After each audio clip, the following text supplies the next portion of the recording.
So, but Daniel purposed in his heart that he would not defile himself with the portion of the king's meat, nor with the wine which he drank. Therefore he requested of the prince of the eunuchs that he might not defile himself. In other words, here we go. You got Daniel and the 3 Hebrew boys, and Daniel speaking up for his boys, his friends, the people that surround him. And what happens is, he said, yeah, I see that everybody else is eating all that up. They think that success is in what you drive. They think success is in what you wear. They think success is in how much money you got in your bank account. They think success is in the possession of things that they have. But I'm not going to defile myself and allow myself to be corrupted with the same mentality. As a matter of fact, I don't want to eat of that table. As a matter of fact, I don't want you to shower me with your worldly gifts. I don't want that meat. I don't want that wine. As a matter of fact, Daniel goes on to say, now God had brought Daniel into favor and in tender love with the prince of the eunuchs.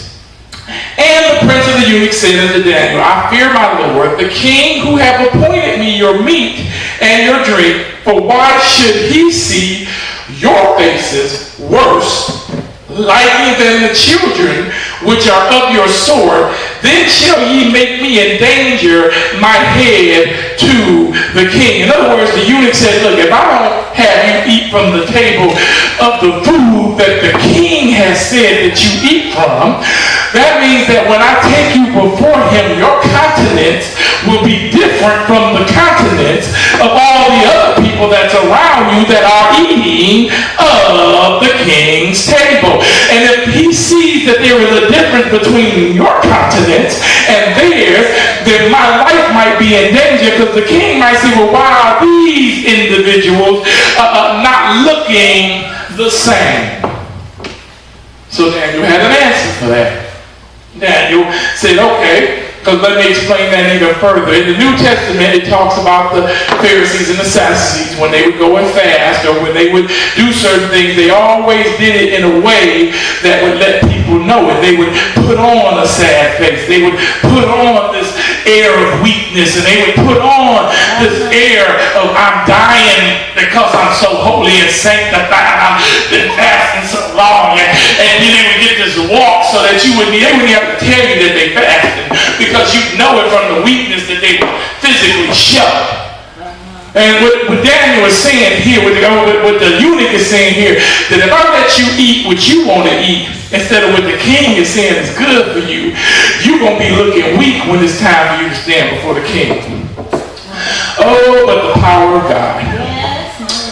Prove thy servants, I beseech thee, 10 days, and let them give us pulse to eat and water to drink. Now, pulse, just so you'll know, pulse is seed. In other words, he said, if you just give us some seeds to eat, some water to drink, we'll be okay. Now, you can look that up, but that's a revelation right there. If you just give me some seed to eat and some water to drink, because in order for seeds to grow, it needs water. In other words, if you just give me the bare necessity of what I need, God's principle will sustain me. If you just give me the bare minimum, if you just give me a little bit, I'll say it'll do much in the master's hand. I know to you it's not looking like a knot, because it's just some seeds. It's just a few peas or just a few beans. But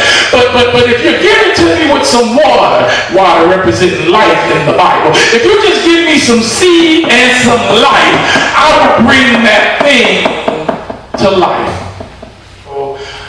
Or you won't get it. A lot of us just believe, well, if I gotta try to get a house, and I gotta try to get this, and I gotta have that, and these are the plans that I'm making for myself in order for me to be happy in this world. When God's saying, but this world is temporary. I put you down there as ambassadors of Christ.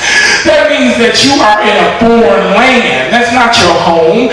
That's just somewhere that you're passing through. And while you're passing through, you're trying to get as many people that want to get citizenship in the kingdom that you're a part of as possible. In other words, while you're down there, you need to let people know, hey, where I'm from is an awesome place. Just like if you was in a foreign country on a vacation and you was trying to convince somebody to come back to America, well, America is a wonderful place. You got the freedom of speech and the freedom of religion, and you can do this and you can do that. In America, there's abundance and there's not a whole lot of starvation. Don't you want to come to America? Well, that's the problem. We're not from America.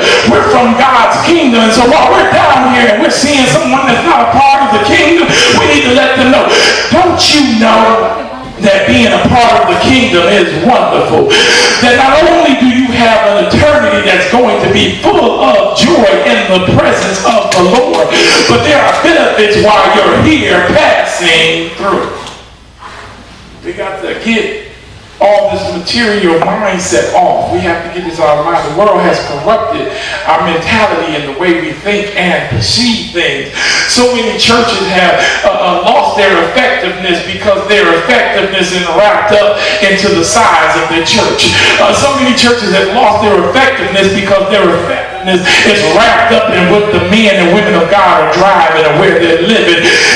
So many effectiveness has been lost because the money that the ministry makes is being wasted in an abundance on the abundance of things instead of on outreach to the area that they've been called to minister to. It was only Daniel and the 3 Hebrew boys that stood out and asked to be fed post. You got to think, all the Hebrew boys were conquered. So there were thousands of Hebrew boys that just ate what the world fed them. There were thousands of Hebrew boys that just took the mentality that was given to them and said, yeah, you're God's people, but in order to fit in here, this is what you got to do. And they decided that they wanted to fit in more than being God's people. Wow. But Daniel said, no, I'm going to be relentless in this. I'm not going to fit in. Y'all go ahead and fit in, but I'm going to pursue the kingdom of God, his righteousness at all costs. So that was his next strategy.